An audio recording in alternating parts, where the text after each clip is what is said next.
ശ്രീവിഷ്ണുമായ എന്നും ഭക്തന്റെ കൂടെ കൂടി കളിച്ചും ചിരിച്ചും മതിച്ചും രസിച്ചും ഉറ്റ തോഴനാകും. സ്വാമിയെ അറിഞ്ഞു വിളിച്ചു സേവിച്ചാൽ നിന്റെ ഗതി പോലും മാറും. സ്വാമി കൈപിടിക്കും, കൂടെ നടക്കുക. ശൈവ വൈഷ്ണവ ശാക്തേയ സ്വരൂപമായ സ്വാമിയെ കൊണ്ട് നടന്നാൽ മൂവരും പ്രസാദിക്കും. സർവദേവകളും വശമാകും, സർവമൂർത്തികളും അനുകൂലമാകും, സാഹചര്യങ്ങൾ അനുകൂലമാകും. നാവിൽ സരസ്വതി കളിയാടും, കൈകളിൽ ഈശ്വര കർമ്മം തെളിയും.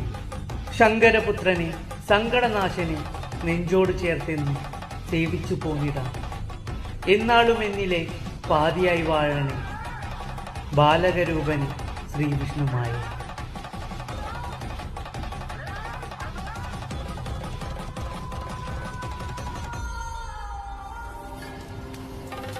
ജീവിതത്തിലെ നമ്മൾക്ക് എതിരാളികൾ ഉണ്ടാകണം, പക്ഷെ അവരെ ശത്രുവായിട്ട് കാണണ്ട.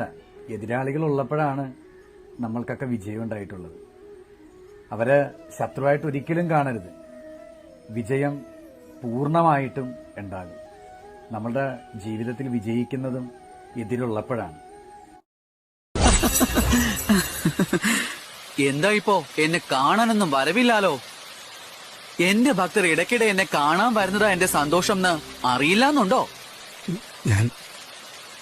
ഞാൻ ഒരുപാട് പ്രശ്നങ്ങളുടെ നടുവിലാ സ്വാമി. ഞാൻ ആവണങ്ങാട്ട് മായ. തീർത്താൽ തീരാത്ത പ്രശ്നങ്ങളുണ്ടോ നിനക്ക്?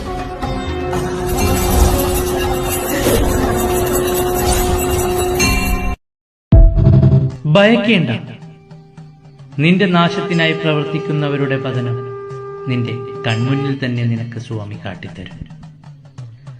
അറിഞ്ഞു വിളിക്കുന്നവരെ നിരാശരായി മടക്കില്ല വിഷ്ണുമായ തമ്പുരാൻ.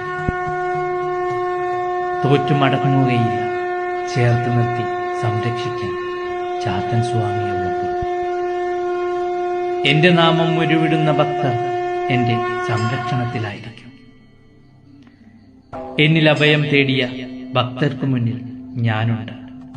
അവർക്കെതിരെ വരുന്ന ഏതു ദുഷ്ടശക്തിയും ഞാൻ തടഞ്ഞു സംരക്ഷിക്കും. സ്വാമിയോളം നിന്റെ മനസ്സറിയുമെന്ന മറ്റാരുമില്ല.